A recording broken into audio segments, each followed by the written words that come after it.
वसई विरार शहर में मनपा चुनावों की सरगर्मी तेज होती जा रही है और इसी बीच भारतीय जनता पार्टी को एक के बाद एक बड़े राजनीतिक झटके लगते दिखाई दे रहे हैं। शुक्रवार को भारतीय जनता पार्टी के महामंत्री मिलिंद वैद्य और कट्टर कार्यकर्ता नानू सुभा ने भाजपा छोड़कर बहुजन विकास आघाड़ी में आधिकारिक रूप से प्रवेश कर लिया। दोनों नेताओं ने भाजपा की आंतरिक राजनीति, गुटबाजी और कार्यकर्ताओं की अनदेखी से नाराज होकर ये फैसला लिया। प्रवेश के दौरान बहुजन विकास आघाड़ी के वरिष्ठ पदाधिकारियों में उनकी पार्टी में हार्दिक स्वागत किया और बहुजन विकास आघाड़ी का दुपट्टा पहनाकर सम्मानित किया। इस मौके पर बहुजन विकास आघाड़ी नेताओं ने कहा कि मिलिंद वैद्य और नानू सुभा जैसे अनुभवी और जमीनी स्तर पर सक्रिय कार्यकर्ताओं के आने से पार्टी को मजबूती मिलेगी।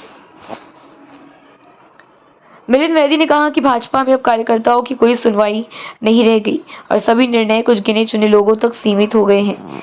वहीं नानू सुभा ने कहा कि बहुजन विकास आघाड़ी ही एकमात्र ऐसी पार्टी है जो आम नागरिकों, गरीबों और वंचित वर्गों की सच्ची आवाज उठाती है। इस बीच भाजपा को एक और बड़ा झटका तब लगा जब भाजपा कामगार आघाड़ी के नेता एडवोकेट महेश कदम अपने सैकड़ों समर्थकों और कार्यकर्ताओं के साथ बहुजन विकास आघाड़ी में शामिल हो गए। बताया जा रहा है कि पिछले 3 दिनों में भाजपा के 300 से अधिक कार्यकर्ता पार्टी छोड़कर बहुजन विकास आघाड़ी का दामन थाम चुके हैं। शनिवार की शाम विरार स्थित जूना विवाह कॉलेज परिसर में आयोजित भव्य प्रवेश कार्यक्रम में बहुजन विकास आघाड़ी के पूर्व विधायक हितेंद्र ठाकुर और क्षितिज ठाकुर के हाथों एडवोकेट महेश कदम सहित सैकड़ों कार्यकर्ताओं को पार्टी का पट्टा पहनाकर सम्मानित किया गया। इस दौरान कार्यकर्ताओं ने बहुजन विकास आघाड़ी के समर्थन में जोरदार नारे लगाए और पार्टी के प्रति अपनी निष्ठा जताई। राजनीतिक विश्लेषकों का मानना है कि लगातार हो रही इन दल बदल से भाजपा की संगठनात्मक नींव कमजोर होती दिखाई दे रही है, जबकि बहुजन विकास आघाड़ी आगामी वसई विरार महानगर पालिका चुनावों से पहले मजबूत स्थिति में आती नजर आ रही है। बहुजन विकास आघाड़ी नेतृत्व में विश्वास जताया कि जनता एक बार फिर बहुजन विकास आघाड़ी को समर्थन देगी और आगामी चुनावों में इनका सीधा लाभ पार्टी को मिलेगा। Bureau report, VRS news. Kadam, Ghadi, Sharma त्यांचे सहकारी यांचं मनपूर्वक पहिल्यांदा स्वागत। यांचं ग्राउंड वर्क मला चांगल्या प्रकारे माहिती आहे, ऐकून होतो, बघत होतो। इकडे सांगितलं गेलं का आमच्या माध्यमातून काही कामं केली। आज तुम्हाला थंड पाजलं इकडे, त्यात इलेक्शन आहे म्हणून थंड नाही पाजलं। इकडे 12 महिने चहा थंड पाजून आम्ही प्रश्न विचारतो, तुम्ही कोणत्या पक्षाचे आहेत हे आयुष्यात एकाला पण विचारलं नाही। कोण काँग्रेसचा असेल, कोण शिवसेनेचा असेल, कोण बीजेपीचा असेल, कोण आणखीन कोणत्या पक्षाचा असेल, RPIचा असेल, कोणी आलेल्या माणसाला चहा थंड पाजून आम्ही सहकार्य करण्याचा प्रयत्न केला, पॉझिटिव्हपणे काम कसं। कारण का माझा अनुभव हा आहे 35 वर्षातला। का लोक येतात, ते विभागातलं काम, एखाद्या पेशंटचं काम, कुठेतरी चिठ्ठी पाहिजे, तुमच्या ओळखीने हे होईल ते होईल, अशा प्रकारे केलं जातं। तुम्ही 35 वर्षात गणपती कोणाकडे येतात? कोणाचा खड्ड्यात गणपती आला का 35 वर्षात? आजपर्यंत नाही।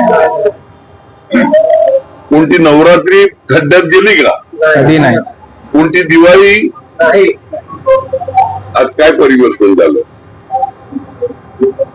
केंद्रात सत्ता, राज्यात सत्ता, आम्ही तिन्ही आमदारांनी मिळून जे काही railway overbridge, Virar highway to Arnala, Sopara highway to Nirmal, वसईचे दोन्ही फाटे वालीवाडी गोकिवरा म्हणजे सातविले आणि वालीव, हे दोन्ही फाटे टू वसईगाव, नायगाव टू वसईगाव, एक रिंग रोड ही पास केलेली। 9 जुलैला 25 करोडचा चेक, 10 जुलैला दादाचा वाढदिवस, 3 वर्ष झालं। मुख्यमंत्र्यांनी सांगितलं हा 25 कोटीचा चेक 250 कोटी आम्ही देतो, तुझा उद्याला वाढदिवस आहे, हॉस्पिटलचा नारळ फोड। त्यांना प्लॉट नाही माहिती अजून कुठे आहे तो प्लॉट। ही परिस्थिती रुपेश जाधवच्या तुम्ही बघितलं असेल एक व्हिडिओ चाललेला, रुपेश जाधव आपला जो माजी महापौर, त्यांनी स्वतःच्या घराकरता घेतलेले काय 5-7 गुंठे जागा, जास्त नाही, त्या जागेचा सर्वे करायला गेले. अरे बाबा, जो माझा आहे, तुम्हाला हॉस्पिटलचा प्लॉट तर माहिती नाही, तिथं करून घ्या. या पद्धतीचं परिवर्तन होत नाही. जी काय आम्ही पास केलेली कामं, 12 ब्रिजेस, रस्ते मी सांगितले ते, ही सगळी आपल्याला करून घ्यायचे आहेत. आणि त्याच हिशोबाने तुम्ही आम्ही सगळे एकत्र राहू. मगाशी सांगितल्याप्रमाणे 12 महिने आम्ही लोकांना भेटतो, पक्ष न बघता. थोडा 4 वेळा भेटायला लागेल आपल्याला, लक्षात आलं ना. तुमची नावं लक्षात ठेवायला, भेटायला तुम्ही येत चला. जी काही सार्वजनिक कामं घेऊन येतील तुम्ही लोकांच्या हिताची, त्याच्याकरता आमच्याकडून प्राधान्यच मिळेल. त्याच्यातून जे तुम्ही सांगितले 2 नंबर, 4 नंबर, 5 नंबर, 7 नंबर, हे वॉर्ड जे सांगितले, त्याच्या व्यतिरिक्त पण तुमचे नातेवाईक, ओळखी पाळखी कोण असतील, कोणाला फोन करता येत असेल तर ते पण तुम्ही करा. एवढंच यावेळी मी सांगतो. सगळ्यांचं मनपूर्वक स्वागत, धन्यवाद. अजून आणखीन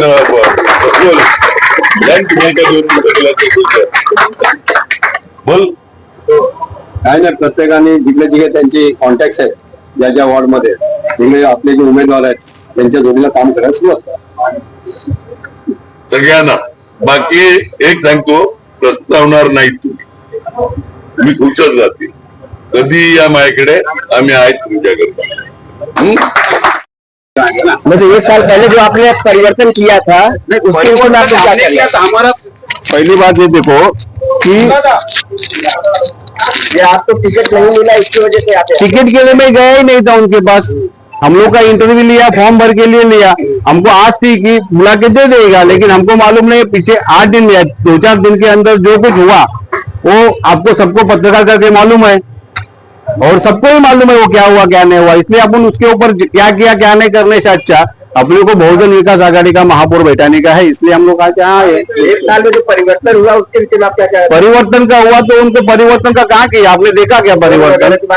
ठीक है, वो स्थानिक स्वराज्य संस्था का मूलभूत अधिकार है. वो लोगों को रास्ता बनाने का, देखो लोगों को गुमराह करने के लिए बहुत मुद्दे रहती है, लेकिन वसई विरासत महानगर का फर्ज है. स्थानिक स्वराज्य संस्था है, उनका मूलभूत कर्तव्य है. कायदे के जरा से देखना जाए तो मूलभूत कर्तव्य के हिसाब से वो लोगों ने सेवा दिया है ना. जो कार्यकर्ता राजन नाईक से नाराज, उनके भी खिलाफ क्या कहना है? नाराज है वो, नाराज है ना. आप दिख रहे हैं नाराज है वो, लेकिन हम लोग भी नाराज थे ना. लेकिन आज वो मतलब मैं आपको बोलता हूँ कि 90% लोग जो नाराज थे, उनको आज तक वो लोग को ख्याल नहीं आया.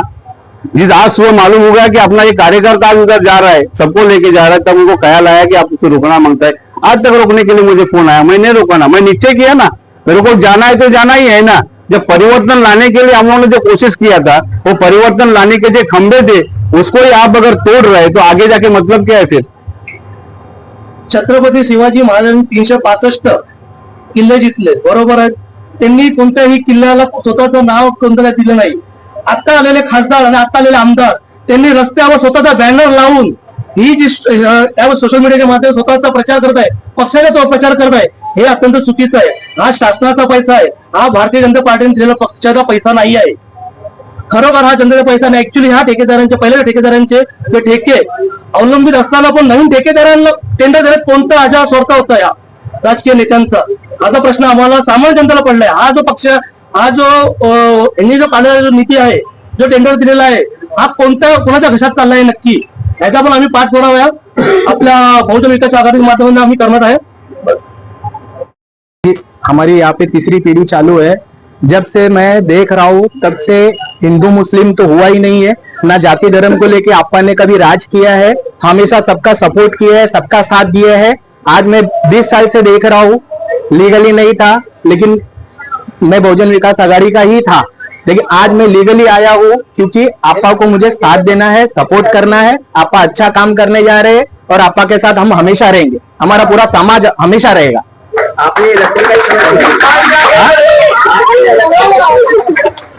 अपनों का साथ कब दिया जाता है? जब जरूरत रहती तब. मुझे लग रहा है कि आज हमें आपा के साथ खड़ा रहना चाहिए, क्योंकि इतने साल आपा ने हम लोगों को संभाला है, हम लोगों को देखा है, तो आज अब हमारा कर्तव्य बनता है कि अब हम आपा का साथ दें।